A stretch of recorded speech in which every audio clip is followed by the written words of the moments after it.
he mentions a concept here. He says that when we don't think and we default to our base desires, we make decisions which are very, very harmful for ourselves or harmful to others, which we regret later on.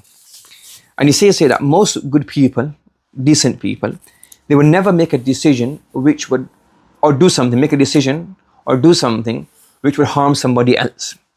However, he says an example here, when layoffs loom at a company, meaning it's a high pressure situation, when you feel you yourself are at risk, and my own interests are going to be harmed and tarnished, then otherwise decent people, normally people who are good people, will quickly throw each other under the bus just to keep their jobs.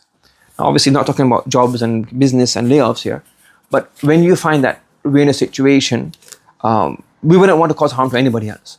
But when we're in high pressure, we feel that our honor is at stake, our izzah is at stake, we blame somebody else. We wouldn't want that person to get in trouble normally, because we think, oh, I'm going to get blamed, I will be humiliated, I will be disgraced. So then straight away to find an excuse, put the blame on somebody else. So this concept of throwing somebody under the bus doesn't necessarily mean that a person is evil himself.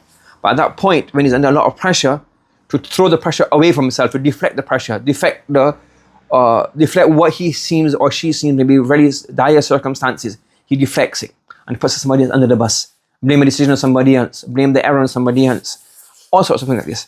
So this is also a very, very bad habit. Not habit, but it's a very bad thing that we can do. And it now doesn't happen because we're bad people. It happens because in that moment, we panic. We don't know how to react.